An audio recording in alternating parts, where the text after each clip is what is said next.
This is the way we talk in Tucson, Arizona. The Wrestling Life. Hey everybody, it's The Wrestling Life. It's episode 405. We're well on the road to WrestleMania here in 2025. I'm Ethan. And I'm Liam. Liam, we have so much to talk about this week. That's right, and so many things we cannot talk about on the first and only wrestling podcast. Welcome back, Crab fans. Spring is sprung when the Crab fans line comes back. You see your first Robin of Spring. You hear your first Welcome Back, Crab fans of Spring. You know spring is right around the corner. I don't know how spring is where you are, but spring here in the Mid-Atlantic, but just absolute butt. It was 38 degrees the other day. Felt like with a wind chill, it felt like it was 22. What are we doing? Why do we live here? Yeah, I managed to get due to allergies from the pollen for the half a week it was warm that bloomed immediately. Yeah. I managed to get a sinus infection, so I was sick most of this week.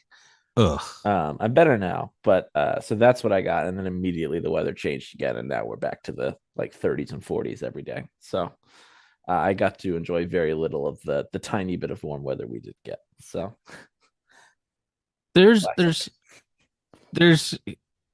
a cruel irony there. The baseball, the sport that lasts for 7 months, and that's not a knock on it. I love that there's a game every day between now and Halloween. It's fantastic. You miss a game today? Don't worry. There's another one tomorrow. It's hope springs eternal, right? Huge swaths of the country right now.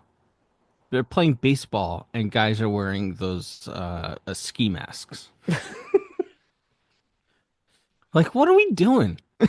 Can we move the spring games to warm weather and or build some retractable roof stadiums or something? I don't know. Anyway, that's not what you called. WWE's on the road to WrestleMania. AEW had Dynasty this past Sunday. Let's start out with WWE. We have new WrestleMania matches, but before we get to those, one of the established WrestleMania matches with the Royal Rumble winner, Charlotte Flair, and the WWE Women's Champion, Tiffany Stratton. The build to that match took an interesting turn on this past Friday's WWE SmackDown, where we had a good old-fashioned promo shoot. These guys were shooting on each other. Charlotte apparently went off script first. Tiffy was firing back. They edited the segment for social media the next day because they didn't want any of the lines that ended up on TV in the recaps. It's the only thing that's made the build to this match interesting in my opinion. Charlotte was making fun of Tiffany's voice. Charlotte was saying that Tiffany's boyfriend was in her DMs. Tiffany said that Charlotte was a failed volleyball player at the same age and was drinking in her daddy's basement while Tiffany is the world champion. Tiffany said that Charlotte's biggest feud is always with the fans who will never accept her. A lot of back and forth here. Anyway, I know you often don't get a chance to watch SmackDown live, so while this was going on, I was like, this you got to see this. And then you saw, and when someone tells you, hey man, you got to see this, almost universally, you're going to be underwhelmed. It can't match, what I'm saying, what the buildup was. But in this point, you said did not disappoint. Your thoughts on Charlotte Flair and Tiffany Stratton shooting on each other? Yeah, so when I saw your messages as I think I was going to bed that night, and I was just like, "Oh, that's exciting," because that's my one of my Saturday morning routines is usually watching SmackDown back. So it's excited to get to see it. Right. And as I think I had heard the line about the Kaisers in my DMs, that was just everywhere on socials. So so I knew about that line, which thankfully is not the best line. That's the other thing too, because sometimes even if it would live up, you get the best line or the best moment spoiled for you before you actually get to watch the full thing. So, For yes, sure. Charlotte making fun of Tiffy's voice, I thought was really, really funny because it's just the type of thing. It's such a great example. I mean, we talk about it. We often reference the thing in Chris Jericho's first book about just pointing out a thing that is true. It's true about your opponent that Right. just makes the opponent look bad. Like it doesn't help sell the match in any way. It just makes your opponent look like less of a star.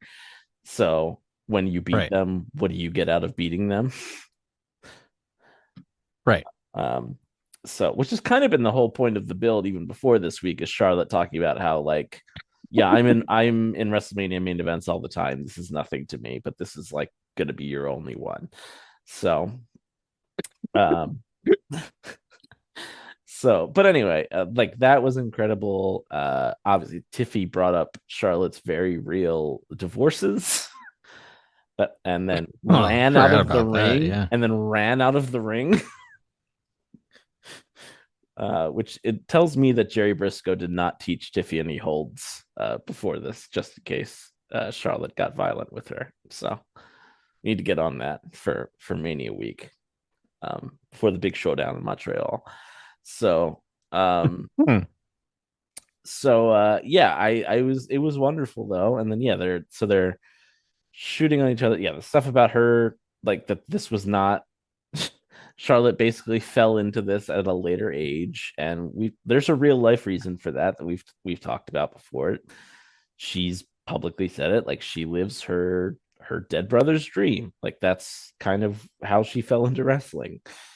Um and I'm sure that hit a nerve as well as the divorce stuff, which ended it. So yeah, it was just weird and stilted, and everyone was uncomfortable. And then, oh god, what did Tessitore say at the end of the segment? He had a really funny, like he had nothing, he didn't know what to say. Clearly, like he was just like says it all Right. or something like that. It's just like That about sums it up. yes, it's just like as Tiffy is sprinting up the aisle and Charlotte's yelling about Kaiser being in her DMs. Joe's like, all right, let's just move on. So Yeah. while they're firing back and forth, or as Tiffy gets her last shot in, she does a drop down and Log rolls out of the ring. And but before she does the drop down and rolls out, Charlotte Flair takes a step towards Mm. this conversation, and Wade Barrett takes a step towards both of them, as if to step between them because he thought S was about to go down. Amazing. And yeah, you already touched on it. There was the bit of well, Tiffy talked about how Charlotte's biggest wars with the fans, including with that crowd on Friday in Chicago, because they kept wutting her and not letting her get her verbiage out, and she got mad at them. She just kind of stopped participating at one point. Right. She just goes, okay, all right, Tiffy, get the last word. She just like quit on whatever she was supposed to say, like mid sentence. Yes. Well, I don't know who's in the right here. I don't think anyone's in the right here. Um, but letter of the law, no one's right here.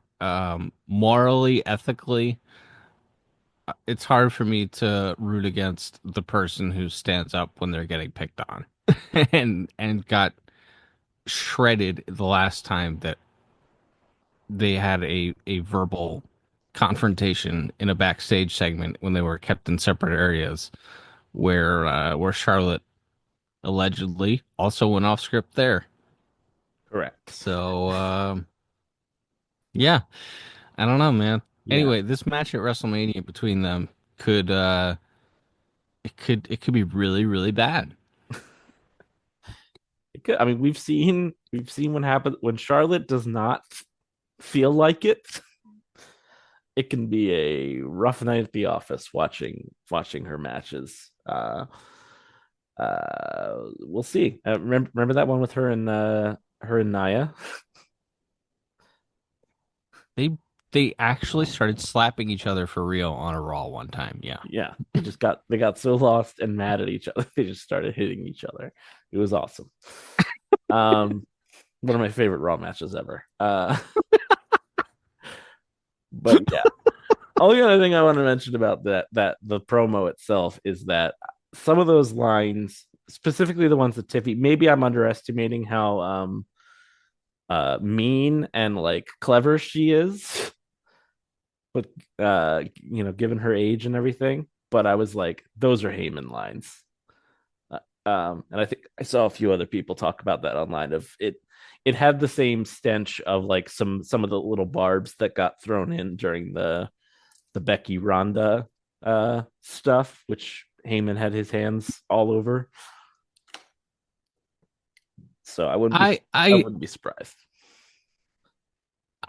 the, my only thing with that is that in every instance, Heyman is in the ear. Heyman is not like sitting in a room with everyone involved.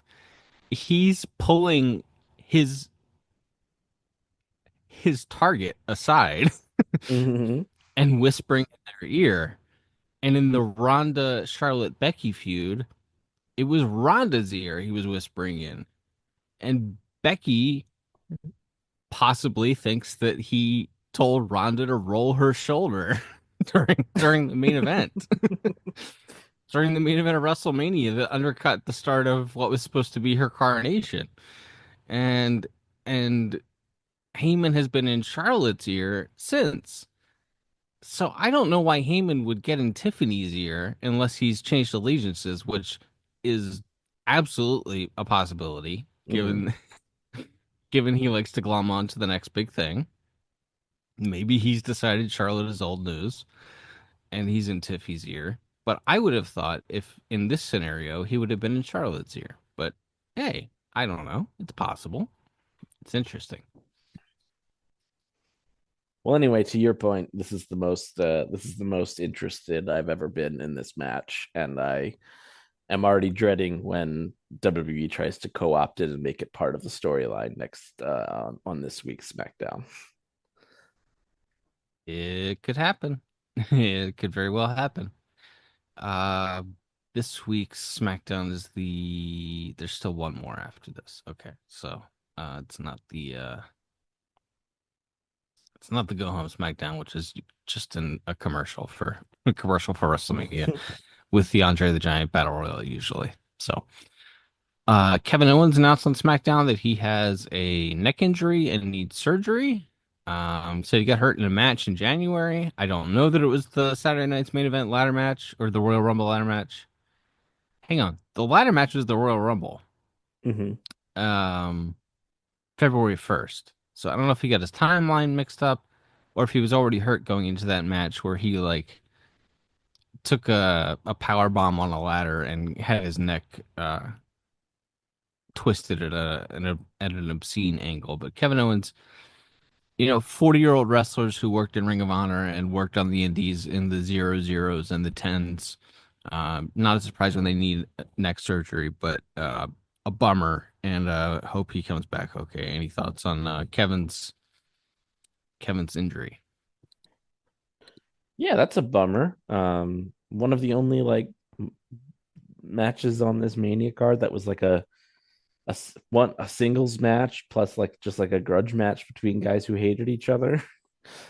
So feels like a loss of something on this card that we didn't have a lot of. That felt like the most one of the more unique things about this. So, and yeah, obviously it sucks, but we'll see what happens. It's neck surgeries when you're over 40 and got a lot of mileage on your body, or typically not a good thing. But we've obviously seen guys like Edge and people like that, wrestle another. I mean, with some time off, wrestle another 5, 7, 8 years after that. So hopefully he'll be back in a year or 18 months or whatever it's possible for him, if in fact that's what he wants. But yeah, I mean, it's a bummer in the immediate for sure. Kevin and I are of the same generation. We're practically the same age. he wears a Bret Hart sweatshirt that I own all the time on TV. I there's very little that separates me and him as human beings. Both love to eat at that one Five Guys in Baltimore Yep, that's where I saw him in the Young Bucks one time years ago. before Ring of Honor shows at the Dubrovnik Arena. Yep, yep. Both outkicked our coverage in terms of spouses. Yeah. So wish him the best. WrestleMania, CM Punk finally revealed the favor, and the favor is he wants Paul Heyman in his corner at WrestleMania. Ooh, Underwhelmed, are you? little bit. I mean, the entire WrestleMania. This is like theoretically. I mean, this has already been watered down by it being a three-way anyway, so maybe it doesn't matter at this point. But now it's not like these three guys are going to kick each other's ass, and one man is going to stand tall and he'll be the number one contender for the world title or whatever when it's all said and done. No, it's about who's Paul Heyman best friends with, really. That's what this is about now. Yep. And Seth Rollins says Paul owes him a favor now because Seth didn't stomp on Paul's head on Mhm. Monday Night Raw this week when he could have. Yeah, worth pointing out, being owed something by Paul Heyman historically not a guarantee that you will get it. So That's true. That's true. He was not the most trustworthy businessman. So we have some matches official for night one are Tiffy and Charlotte, Roman Punk and Seth, and Gunther and Jey Uso for the World Heavyweight Championship. Night two has Cody Rhodes and John Cena main eventing, and then Io Sky, Bianca Belair, and Rhea Ripley. That match shockingly got made a triple threat, as we've been calling since what? The day after the Royal Rumble? yeah, pretty much. I don't know, man. The other matches for this show, Damian Priest and Drew McIntyre is a new match that has also been building since the Royal Rumble, so no real surprise there. Rey Mysterio versus El Grande Americano. Um, Not sure why that's on WrestleMania and not on Raw this Monday, but okay. Glad Rey gets in WrestleMania match, and Chad Gable's been underrated for 10 years, so that's cool. Yeah, this Gable America, it's such a Vince gimmick. Yeah, are we sure he's not faxing these in? He's easing his way back in slowly but surely. Is Bruce taking his calls again? That's what I want to know. Has Bruce ever stopped taking his calls? Also, a very good question. Bruce Pritchard stopped doing his very popular Bruce Pritchard podcast. Oh, he just flat out stopped. They're not doing like watch alongs or whatever anymore. John Layfield has taken his place. Ugh. That's somehow John worse. Bradshaw Layfield.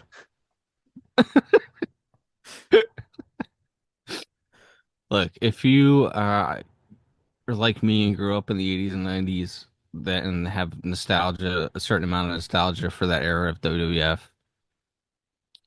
some of the earlier Pritchard podcasts before he ended up rehired by WWE were pretty good. Um, Particularly if you keep in mind the entire time, take everything he says with a grain of salt and just think of it as an entertainment show. But man,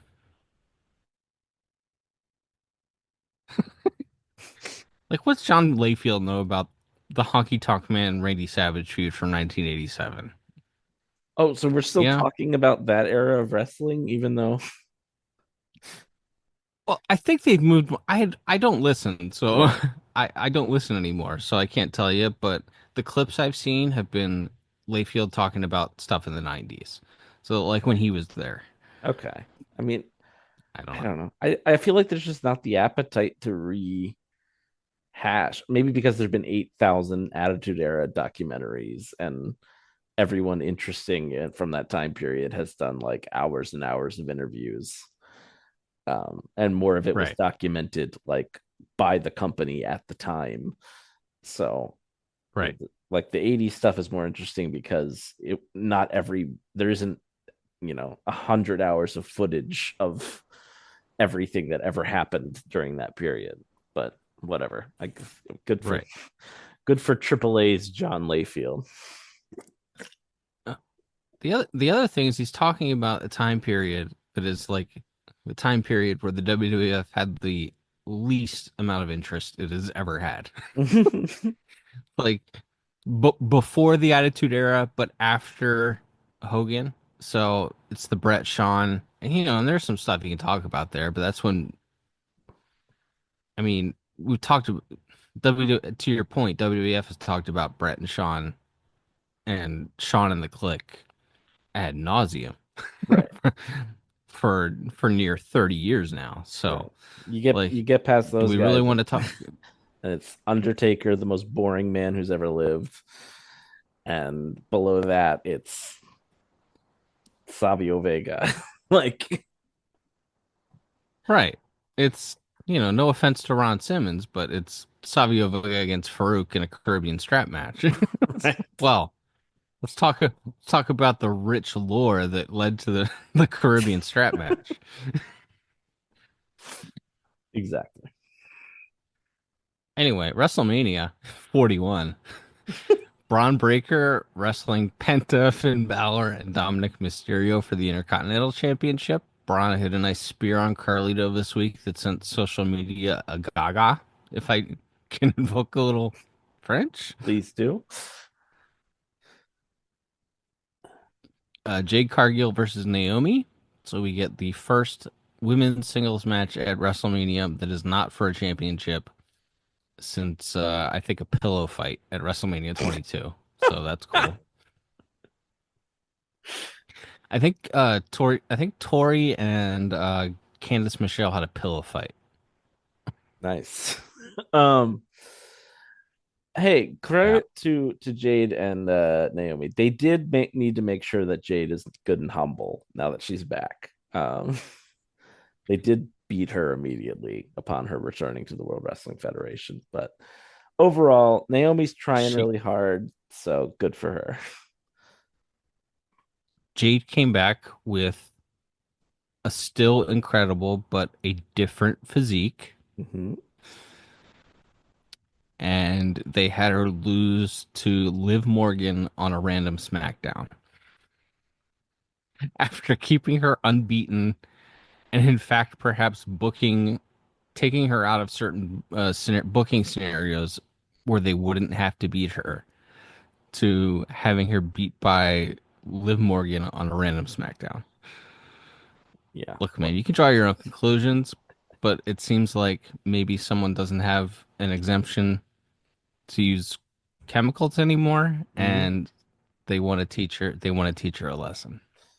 Yeah, there was some. I don't know if we did a show that particular week. There was some stuff where like some internet sleuths figured out. I guess there was a. I think there was something in the Observer about her and Shayna having issues last year during whatever Yeah, yeah, European pay per view they wrestled on, and then yeah. that led to like Berlin, maybe. Yeah, yes, I think so, and then like that led to like Chelsea Green and some other people tweeting subtweeting about what was very clearly about Jade and apparently a promo she had cut about how the locker room is full with wolves or something like that. And then like the next week, Jade was counting the lights. So I think we needed to teach her a lesson and we needed to let the other girls know that she is willing to do business.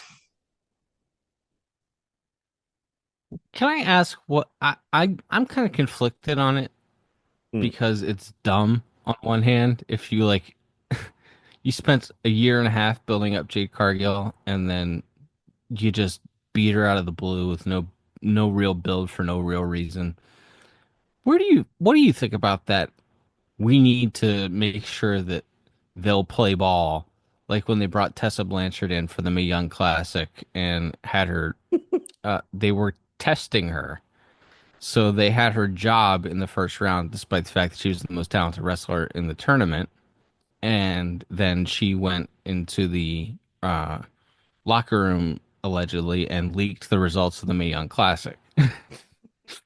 was is the so where do you get on that whole, we need to test X person to see if how they react when we tell them that they're going to lose, or let's see if what their attitude is about losing or being a team player, because it seems kind of like double speak to me because they also want people who sees the brass ring. Yes, that's kind of the problem, right? You talk about how it's not like it was in the Attitude Era where everyone was hungry and everyone was jockeying for their spot, and everyone wanted to be on top, everyone wanted to be the big star, and these millennials don't have that fire, and it's like, okay, well, then someone acts like a star and starts ruffling feathers. And it's one thing, of course there's going to be interpersonal issues between talent. Like that's going to happen. It's not the end of the world that it happens. But when management, like you're saying, is specifically on one hand encouraging you to ruffle those feathers, and then on the other hand is punishing you for doing it. Yeah, it definitely feels like you're getting pulled into separate directions, I'm sure, a lot of the time for people like that. And yeah, I mean, I don't know. Maybe just because it was a random job to live on a SmackDown, like they didn't build it up and have her lose to Naomi. Like if she lost to Naomi clean in the middle at WrestleMania, I mean that would be surprising, but I'd be like, at least that's like the culmination of a big feud. Right.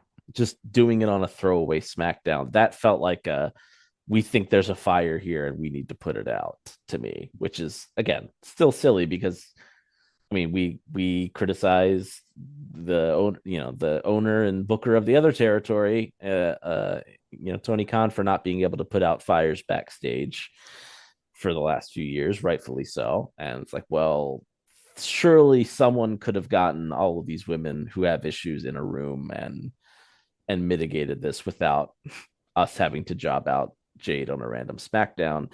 And yet here we are. Yeah.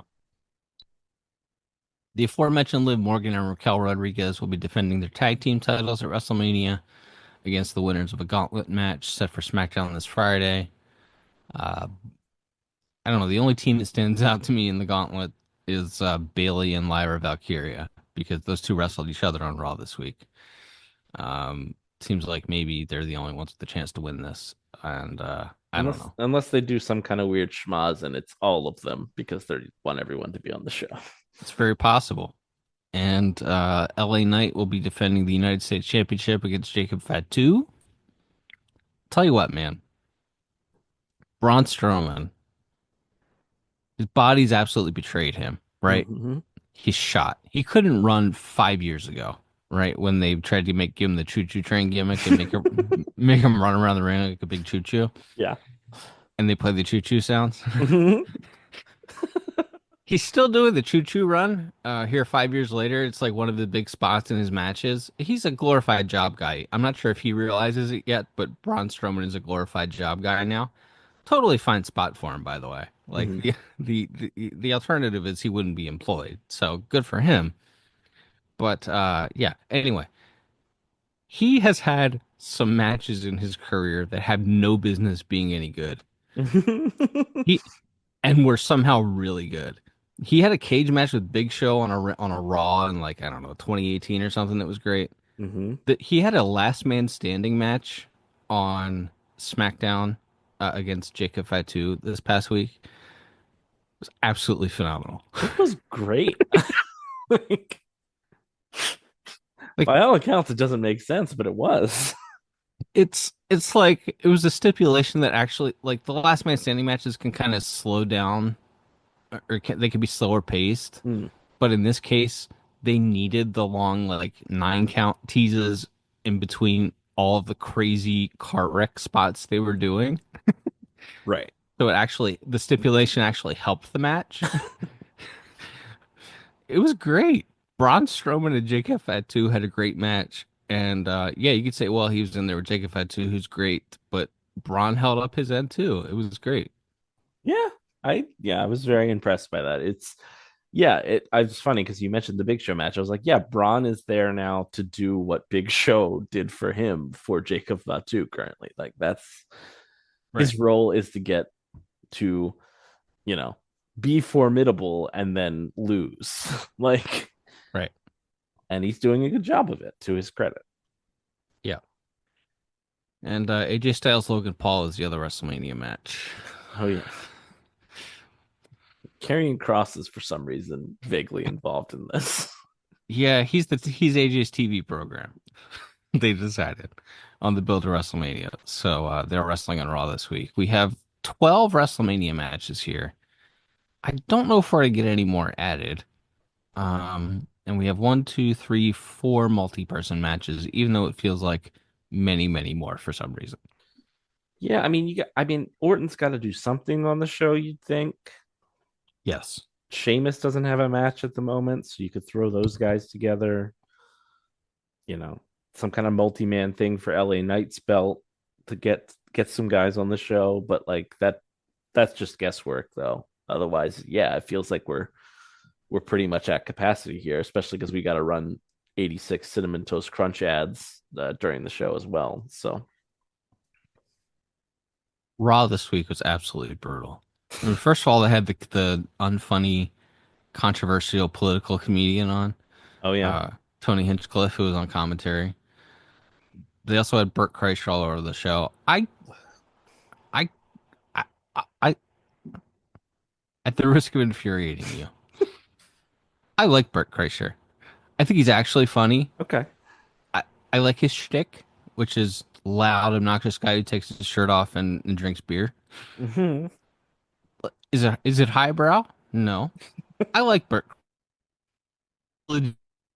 who grinded and then he like eventually found a shtick. Mm-hmm. Like he's not overtly political. His whole thing is not wearing a red hat and owning the libs. You know what I mean? True. And Yes. anyway, Tony Hinchcliffe is not that. And for a company that for years didn't wade too deeply into politics because they didn't want to offend their fan base, which is or was primarily low income voters who vote Democrat. Hmm. What are they doing now? What? Why are they? Why is there a mega comedian on Raw on Netflix every other week now? It's a good question. I mean, that feels like the TKO UFC influence because those guys are always all over It does. UFC programming. And maybe those are the guys who are, they love clearly they love having celebrities of any kind in the front row of their shows and doing things with them and doing things on their branded content. So maybe it's just you get whoever will say yes, and more right wing comedians are currently willing to say yes to jumping onto a WWE show than not. I don't know, but yeah, they're leaning into that, and it's like I mean UFC. I mean Trump's at UFC like all the time. Like this is not breaking news there. Right. So it feels like it's just integrating themselves to that audience. Maybe they feel like this is a way for us to get more like overtly conservative people to watch wrestling. I don't know. I don't know what their block is. Maybe there's some analytics to it that they think this helps them with like a demographic that doesn't currently consume a lot of wrestling television. But yeah, they're just kind of everywhere. And I mean, that's not even counting the wrestlers. So I mean, there's just MAGA guys all over the show, and we're not even talking about Logan Paul and AJ Styles. Um, so yeah, it's Yeah. I You know. don't I mean like the celebrity involvement. I mean, there's an era there where they would literally say yes to anyone when Dennis Miller is on Raw and stuff. But now, Yes. yeah, like I said, this is like a very modern, certain type of right wing comedian who has a podcast, who spends a lot of time talking about free speech and the dangers of like the government, but also cosigns on everything that the current government does and says and believes it wholeheartedly.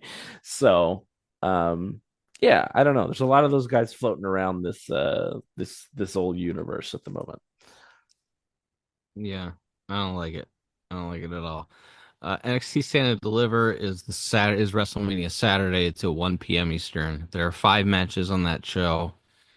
And one, two, three of them are multi-person matches. Sean caught the multi-person match. There's a ladder match for the vacant NXT Women's North American title with 6 people in it. Stephanie Vaquera will be defending her women's championship in a four-way. Nathan Fraser and Axiom will be defending. All right, so I'm not going to go down too long of a rabbit trail on this, but Stephanie Vaquera beat Julia in a title for title match Mhm. to become double champion. She became women's champion and women's North American champion. Allegedly because Julia had an injury and or had a visa issue. Julia was back on a house show like 2 weeks later, and Julia is now challenging for the same title she lost at their WrestleMania weekend show. So I don't know what was going on there. Stephanie is defending against Julia, Jordan Grace, and Jada Parker. I don't know what's going on with Julia. Anyway, Nathan Fraser and Axiom versus the winners of a gauntlet match on NXT this week. Ricky Saints versus the winner of a four-way match on NXT this coming up, this Tuesday coming up. And the main event, Obafemi against Trick Williams against Javon Evans for the NXT title in a multi-person match. What do you know about that? NXT has not been the strongest television show for the last few months, I would say. Used to be my favorite watch of the week. Now, because I get to watch it detached, usually, Collision's usually my favorite show of the week.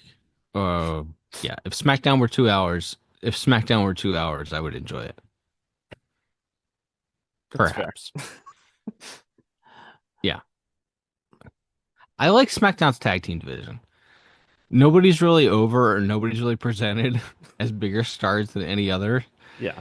But you got the Street Profits are the champions. You got Pretty Deadly in there. You got the Motor City Machine Guns. You got Garza and Carrillo and Lonnie Donegan and another team that I'm forgetting. But you got like DIY. 5 teams that, yeah, that's it. Yep.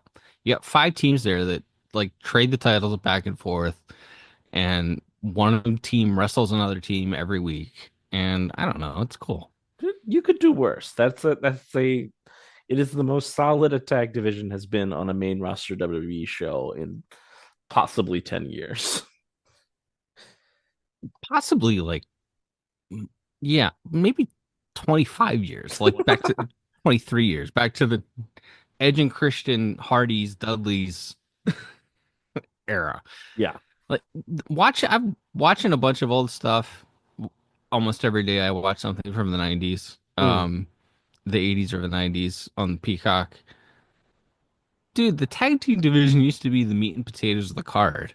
Mm-hmm. It's like Vince had a very old school mindset. He explained one time to a ring announcer that I don't like tag team wrestling because it means I have to pay 4 wrestlers for a match instead of 2, which is ridiculous given the amount of money that they make now. But that was the mindset there for 40 years was no tag teams because we have to pay 4 wrestlers for a match instead of 2.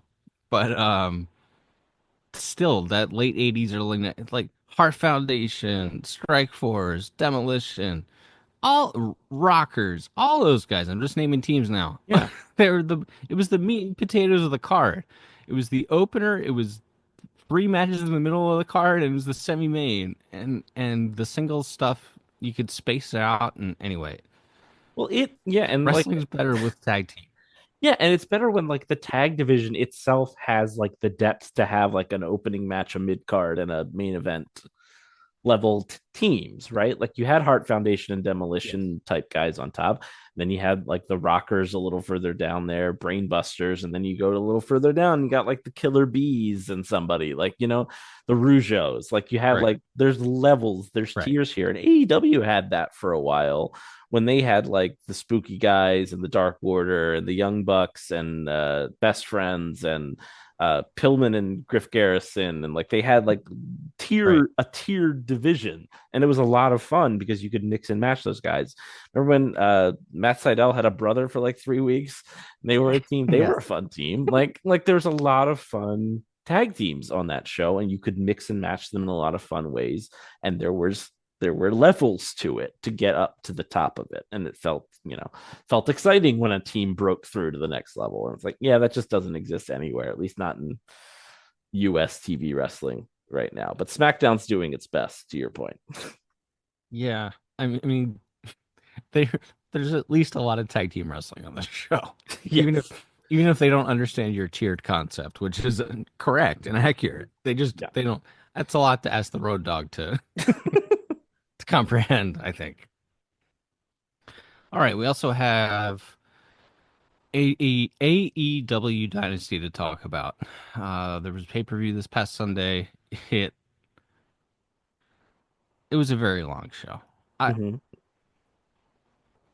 like at what point do I stop complaining about every AEW pay-per-view petering out between 10 and 11 p.m. and then going to either midnight or in this case like 12:25 a.m.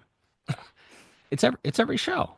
It's I This was especially long. This was like an extra like 20 minutes. Usually they're like wrapping up right around midnight. This one was at least 15 to 20 minutes longer than normal, which is a yeah, lot. yeah. There are 12 matches on the show. Um the pre-show had a random trios match with Nick Wayne teaming with Action Andretti and Leo Rush. They're a good tag team, Action Andretti and Leo Mhm. Rush.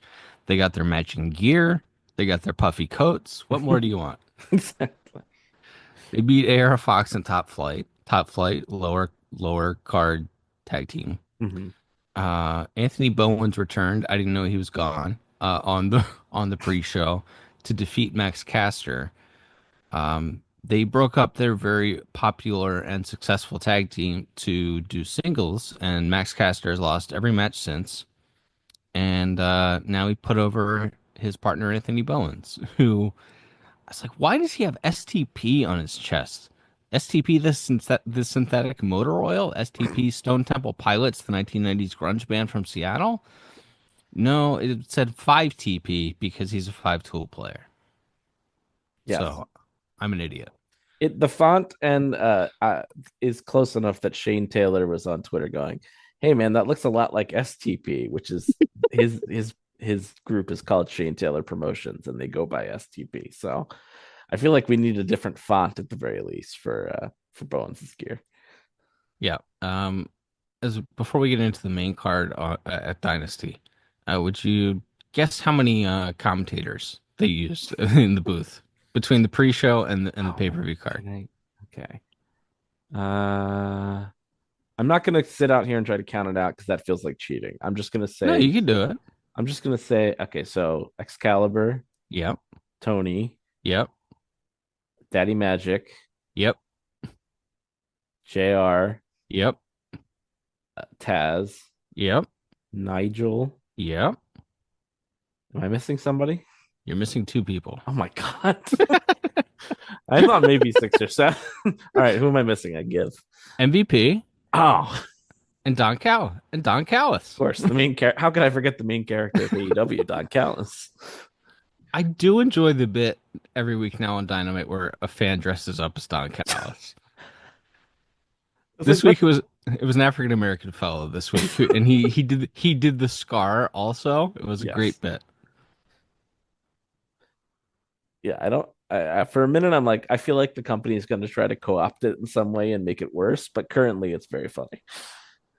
Yes. What did you enjoy watching this show? Did you watch the whole show? Did you have to go to Did work on Monday? I did? Yes to both. I mean, like, look, I liked the show to a point. And that point was 10:30 p.m. Right. Um, yeah, I mean, there was definitely good wrestling on the show, up and down. I thought the Osprey and Kevin Knight match I thought was a blast. I liked pain much as it pains me to say. I really enjoyed the rated FTR versus Death Riders match.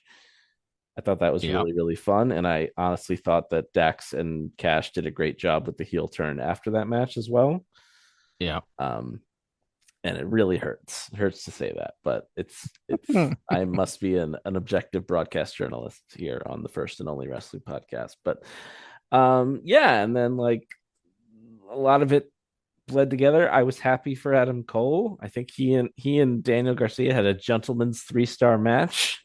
A Yeah. nice little TV match here on pay-per-view. Um, Kyle Fletcher and Mark Briscoe are like weird, like the weirdest duo that have nothing but really good matches together every time they touch. Yeah. They had a good match. Yeah, like the tournament matches, it's like that's what you trim off this show. But again, then you get a few less of your stars on the show. You don't get Osprey on the show. You don't get Mercedes on the show. You don't get uh I guess Kyle Fletcher would be the star of that.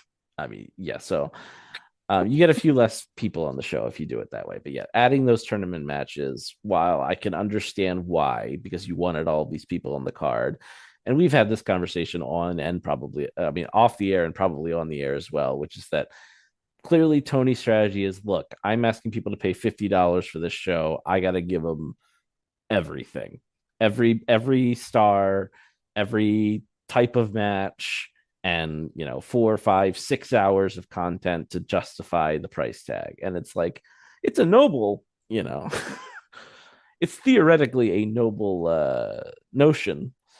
But yeah, it's by 11 o'clock when you've been watching wrestling since 7 p.m. Watching matches since 7 p.m. If you watch the pre-show, it started at 6:30. So it's like, yeah, it just gets to a point. And then it's like after that three-way, which I liked but felt went a little long, where Speedball and Kenny and Ricochet are doing just every move that's ever been done. They had like a PWG special out there. And then like Moxley's doing arm bars on Swerve in the main event. And I was just like, this is terrible. Like, I'm already predisposed to not like Moxley's matches anyway because they're not very good, and also I hate his gimmick. And like, but just him coming at the end of that show and being like, we're gonna do a Josh Barnett 2000s New Japan Inokiism when Inoki was losing his goddamn mind grapple match was not, worked MMA match was not what I wanted to see at pushing midnight on Sunday night, Monday morning. And then yes, I was at my friend's house in Pennsylvania, so I drove an hour home after that, and then I didn't get to bed until like 3 a.m. So yeah, I was peeved by the end of that show, to say the least. And then also John Moxley kept the belt, so you kept me up all that night to get heat at the end of the show, which is frustrating.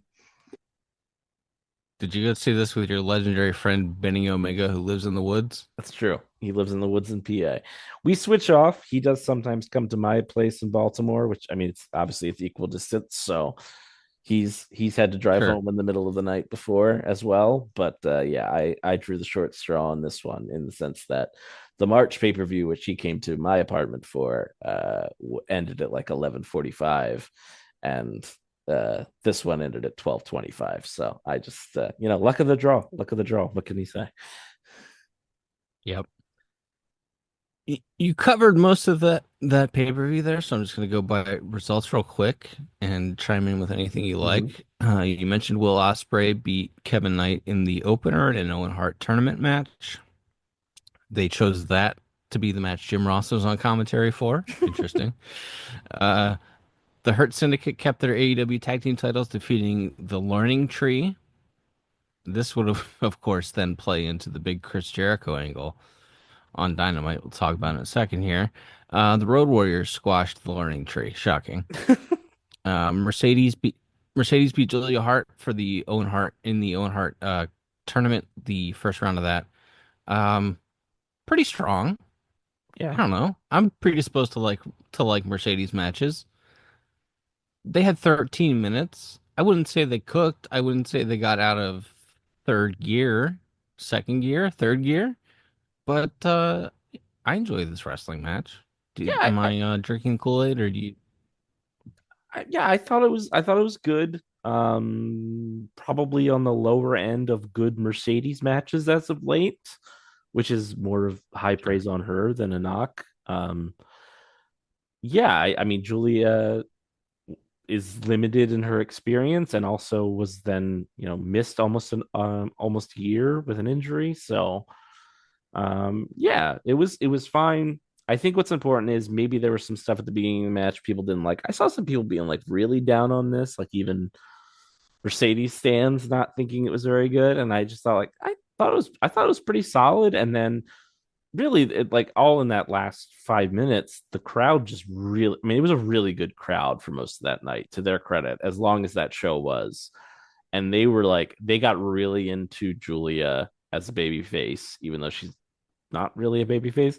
I guess the Hounds are kind of baby face now that they got rid of Mal Black, so they're like half baby. They're just They kind of like also, men and women without a country currently. Like they just show up to job mostly. yeah, that's true. Some of the few people in the company will do jobs. Brody King, Julia Hart. And Malachi's gone, and all of a sudden The, those House of Black guys will just do jobs left and right. It's wild. you know, and Buddy's ankle's still messed up from the tiny ring in Australia, I guess. Um, but that audience really likes to hate Mercedes during her matches, like to a point where it makes me a little bit uncomfortable. Fair. There are certain people that Yeah, elicit certain reactions. We've talked about it over the years yeah, from wrestling yeah, fans that make me a little nervous. yeah, And yeah. she's They one. really like to, yeah, they hate the AEW crowd. I mean, she can't but have won them over with her actual wrestling. But I think they'd resent that she's won every match and she's not one of them, right? That Yeah. like was there from the start of the company, right? Is that I don't know. Yeah. I I'm mean, I probably think thinking way too much about this. maybe. I mean, that's happened before though. I was talking with my friend Benny about do you remember that time that Ruby got like booed out of the building right before a pay-per-view because she beat Statlander on a rampage or whatever? Like Yes. she was going for the title or whatever. So of course she won on the go home show for the pay-per-view, and but the people were so Right. into Statlander, they were furious when Ruby beat her, and they started booing Ruby while she's trying to cut a promo on Britt, who was also a hometown, a homegrown AEW Right. star at the time. So Tony's women's champion Yeah. at the time. So No, yeah, in Guantanamo Bay. yeah, that's right. Just off living her life. But yeah, so I think there's a little bit of that. Like, yes, you're a WWE person in our company, and then also there's just the thing that where Mercedes, for whatever reason, and there may be more than one, has always just made people a little bit insane. And the way Yeah. they talk about and discuss her professional and personal life. It's accurate. You mentioned the Death Riders had a good match. They Claudio Pack and Wheeler Yuta beat uh, uh, Cope and FTR, and then FTR turned on Cope after. At one point, my wife Anna turns to me during this match and says, "Who never like comments on. She likes promos and stuff, but it's never like it's like, oh, that wow, what a really great match or anything." She turns to me at one point and goes, "They're doing a lot of really fun spots." It's like, yes, yes, they are. Yeah, In fact, they are. So she really enjoyed that one, as nice. you did as well. Tony Storm beat Megan Bayne with her small package. I guess like as we talked about last week, if the destination is Tony against either Athena or Mercedes for all the belts, then you can't have Tony beat Megan Bayne here. But then maybe you should have saved the Megan Bayne feud for July or August or whatever after All In. I don't know, whatever. But she didn't beat her clean in the middle with her move. She caught her with a small package, so you can go back to this at some point if you want. Yeah, and this is now. I mean, Tony also won the title with a small package, so that's also like they're doing the Brian Danielson and ROH thing where you're getting a very simple thing over as a match finisher as well, which is good. Yep. Kyle Fletcher beat Mark Briscoe. Mark Briscoe, either the best or the most underrated babyface in wrestling. I'm not sure which of the two. It's one of the two. He's either Mm-hmm. the best or the most underrated. He's a job guy.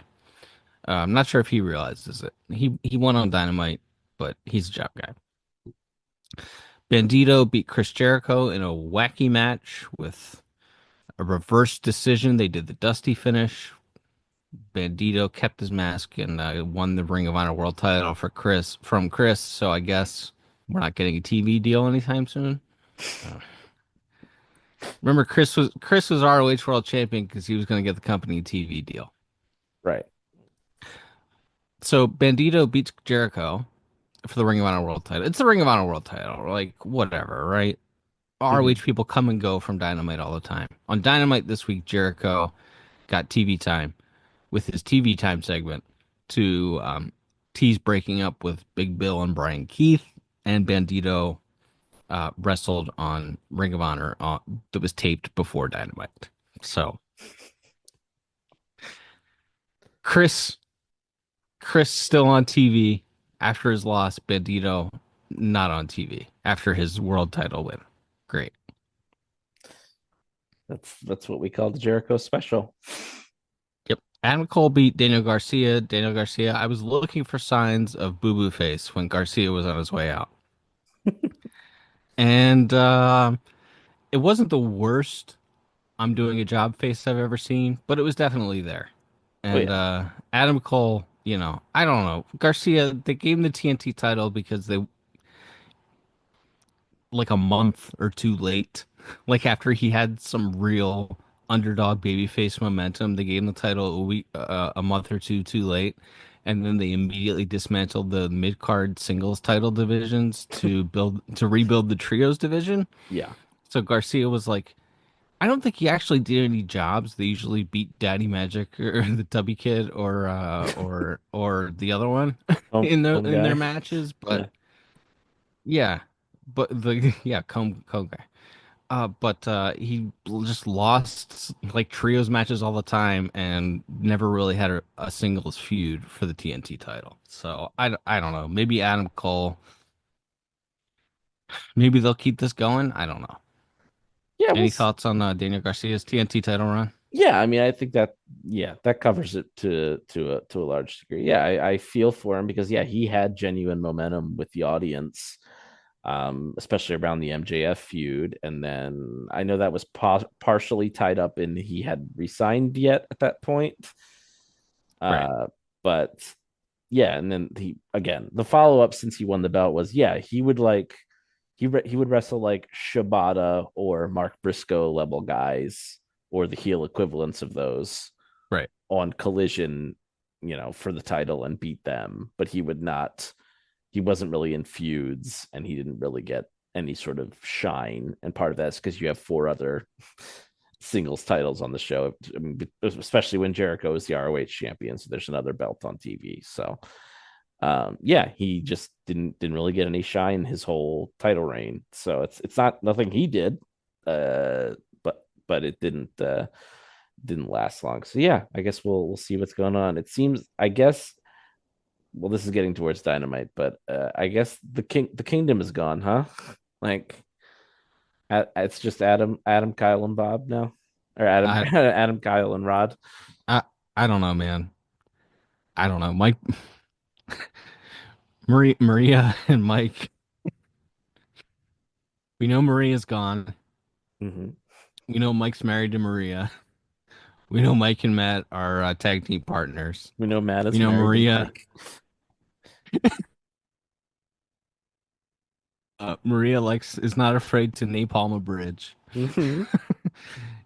Certainly tease napalming a bridge at some point when her husband no longer works for the company. I don't know. I don't know what's going on there, man. I don't know what's going on. Anyway, I wish him all the best. Mm-hmm.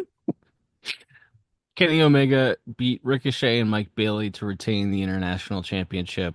Uh, Fun 31-minute free three-way. Yeah, it was a lot of fun. Probably went a little too long for my liking because I don't really think most any wrestling matches should go more than 30 minutes, but it was fun. It was everybody worked really hard and they did some really cool creative stuff in it. So, and it was a way to get Kenny on the show and have a good match while he waits for the Okada feud to start. Yeah. and Moxley beat Swerve after Hangman Page interfered not to help Swerve, he said, but I guess to hurt the Death Riders. I'm not sure. The Young Bucks came back. The Young Bucks attacked Swerve. Not sure why. Omega made this clear as mud in his promo on Dynamite about the situation and the return of the Young Bucks. I don't know, man. It seemed Jack Perry, I think, is going to be the wild card in the in the Owen Hart tournament. I don't know that, but just piecing things together, it sure seems more like Riders is going to be the wild card in that match, not Josh Alexander or whoever we thought it was going to be otherwise. Um, I don't know. The match was the match. Swear's really over. Prince Nana is one of the great babyface managers ever, and John Moxley's still the world champion.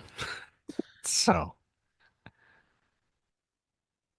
Yeah, I mean, I didn't hate the match in a vacuum, other than watching John Moxley do worked MMA is like my least favorite thing. But um, like for almost 32 minutes. Sorry. yeah, yes, it was yeah. The once they got going to the near falls and everything, I thought it got pretty good. But um, yeah, I spinning out of this, it would appear that Moxley is off to face whoever's going to win the Owen, obviously. And then it's going to apparently be, if the TV the following week and this finish is any indication, it's Swerve and Hangman as a tag team against the Young Bucks. Um, which I mean, as a Yeah. match, that Yep. could be a lot of fun, but as a feud, it doesn't. One, I don't get. I feel like we needed like 3 to 5 more years of Swerve and Hangman hating each other before we get to them being friends. But Like they teased. They only started teasing it a week ago when Swerve's like, "Yeah, I deserve to have my house burned down. You burned my house down, and I deserved it." And Hangman's like, "What?" yeah, And you realize that these two might be more on the same page than you thought. And then, yeah, or to your point, they're going to be teaming a month later instead of a year later. yeah, or at the very least, it should be. And if they had really kept up like the start of the Death Riders thing, when they were like ransacking the company and beating up like Top Flight and everybody, and it was like the whole company is getting ransacked by these guys, maybe then you Mm-hmm. could go towards like Swerve and Hangman are forced to unite to save the company. Like Steve Austin joining forces with Vince to save the world from WCW. All of that ended up being a swerve because everything that happened in that time was terrible. But it could be this big moment where they hate each other, but they're going to team up to save the day. Maybe you do it that way, but yes, the idea that they're going to like come to some sort of like moral understanding um seems a little rushed to me. And I feel like people had, again, you can say this is fantasy booking, and that I don't know, there's a promo on that they keep airing for All In that is almost exclusively Swerve Strickland and Hangman Page talking in it. And so I think you could forgive the audience, and with Swerve going for the title, I think you could forgive your audience for feeling like they were being led to maybe believe that Swerve was going to win the title here and Hangman was going to win the Owen, and that was going to be your all-in main Right. event. Um, but it's Makes sense. it's not the case. They're going to be friends and fight the Young Bucks, and Moxley's going to wrestle, I don't know, Will Ospreay or whoever. That's like the only other name in that tournament that looks like it makes sense as a biggest show of the year main eventer against somebody. So As you're a much bigger Bryan Danielson fan than I am. Not that I'm not a Bryan Danielson fan, but mm. you're a much bigger Bryan Danielson fan than I am. Did it ruin the company when he won the title for no reason last summer? Because he was retiring. Yeah, yeah, I think so. Like it I was think a Swerve should very have kept the nice title, moment. and Danielson. Yeah, Danielson should have gone off and done other stuff. Anyway, Yeah, sorry, I asked a question and then answered it. you're right. You're correct. Well, yeah, I mean, he could have had. Yeah, I think when you made it his retirement match, maybe that's like you want to give people a feel good moment. So Swerve beating him, even if they had kept it like strictly babyface, maybe it's a sad moment to end your show on Bryan Danielson retiring. But again, you could Yeah. just not book him in the title match in that case. You could book him against somebody that he could beat. Um, Well, he lost, but he lost 2 months. He then lost 2 months later right, to Moxley's group, right, in his like in the hometown. saddest ending ever. And Right, they in tried his to kill him. They had tried to do a murder. right. So there's also that. So yeah, I don't think yeah. I think maybe Swerve should have had a longer reign and then yeah, they rushed the week after or 2 weeks later at All Out. They rushed to kind of blow off the rekindled Hangman Swerve thing in that cage. So it's like I don't know. It just feels like yeah, maybe that's the focal point where the timeline split and we're in the and we're in the bad place. Am I saying that because Trump won the election because Bryan Danielson won the world title in Wembley last year? I'm not saying that, but I can't disprove it either. It definitely contributed to the vibes being off, Yes. which may or may not have led to the election of a certain president. All right, have we come full circle now? I think so. All right. This could be an off-air conversation, but I Yeah. would very much like to do a show next week, but next Thursday is a no-go.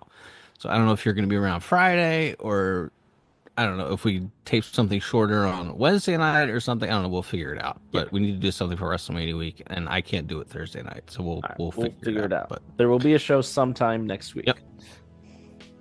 Yes, before WrestleMania begins on Saturday night. All right. Till next time, everybody. I'm Ethan. I'm Liam. We'll be back soon with more stories from the wrestling life. Adios.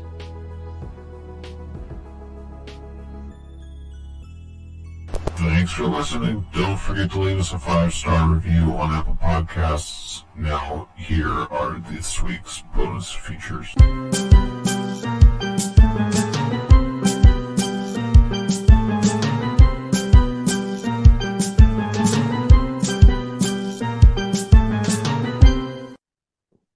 So, where I work it's a larger parking lot. One end is me, my bank. The other end is a CVS, and then in between us, we're each got our own separate buildings, and then in between us, there's like a strip of other businesses along the way. There's like a nail place and a hair salon and whatever. So that on the end, there's always been this. As long as I've worked there, there's always been this Indian restaurant called Taste of Taj. Mm-hmm. Maybe like Mm-hmm. 2 years ago, they closed up. I think it may have been COVID may have hit them for whatever. They shut down for a while. They were closed up. All of a sudden, so Right. suddenly there's new owners, and a sign goes up that says Namaste Nepal. So I'm like, okay, I guess they sold the building. This is the new restaurant or whatever it is going in. Right. But the Taste of Taj sign never comes off the building. It's still there to this very day. And it's a restaurant. The building, there's the door that has Namaste Nepal above it is a bar that is connected to the restaurant. But their menus that they sent out when the new owners took over very clearly say Namaste Nepal under new ownership, and then in very small print say formerly Taste of Taj under it.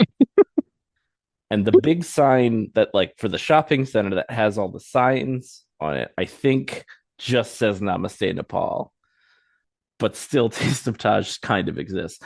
And I went to the website that's on the Namaste Nepal menu, and that does not work. that's not a real website. But if you search tasteoftaj.com, that comes up, and that's their website, and that's how you order food online from them. Weird. What kind of weird shell game are they playing over there? It's yeah, that's the part where I'm like, is there the like when they bought because I mean everyone rents that like that space, so it's not like they own the building or anything. But I'm like, did they Right. buy the name? But also, then why would you also put like, isn't it just brand confusion to have Namaste Nepal? But maybe there's something where like one business can't own two spots, so they have to call the restaurant side something and the bar side something, even though they're owned by this. I don't know. Like it feels like some kind of weird shell game to get around some rule, but I can't tell what A, it is. a, a liquor license, maybe, Maybe that could be part of it. or a beer and wine license or whatever. Could be. Yeah, there's something there. Also, I don't know if this is relevant or not, but the wife of the owners of the two owners, or the she's one of the owners, I should say, also owns the hair salon now. that's a recent that's a recent development. She's a Renaissance woman. Yeah, I think eventually we're all going to be working for her, is what I guess is what I'm coming to. She's You can slowly go. You can have some. Go ahead. I was just no, I was just saying she's slowly creeping up across this Baltimore County parking lot, conquering it. Yeah, yeah, like the taking back the British Empire.